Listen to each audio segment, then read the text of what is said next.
Additional वगैरह हर चीज़ माल लेके जाता है हमारा। सबसे पहले हमें उठा के उठाएगा, सबसे आगे अड्डा इसका है, दुकान इसकी आगे, इसे कोई पूछने वाला नहीं है। हमें नहीं लगा गवर्नमेंट ने सब उठा के गिर लो फिलहाल चीज़ गिर दी, हम ये नहीं गिर रहे। ये तो ज्यादती है यार। देख लो, पहले मुल्क के हालात दबाव में पड़े हैं, लोगों के पास रोज़गार नहीं है, और ये जनाब बिल्कुल सोच पहुँचा हूँ।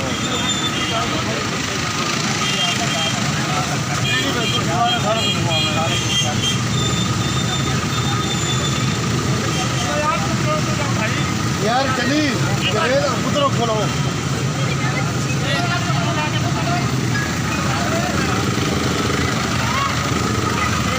मेरी ना बनाई मैंने हमें फिर 9 महीने की मजबूर करनी पड़ती।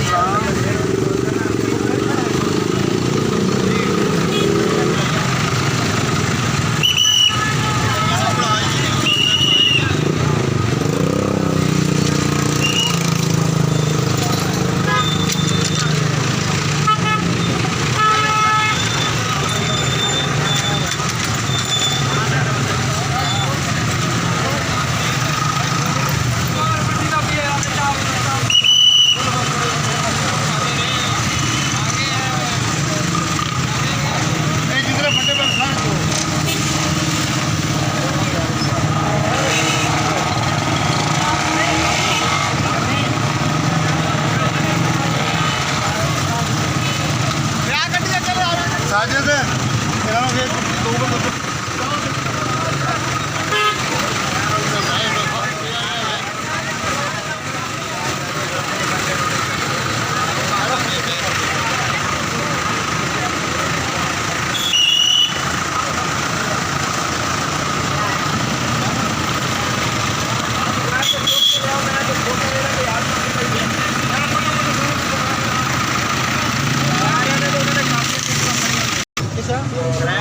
भाई ये किड़ा किराया ले रहा कोई नहीं लेता किराया, कोई नहीं किराया ले रहा भाई, कोई भी किराया नहीं दे रहा। वो खाना सड़क जो है इनका वो किराया सारे प्राइस ये ले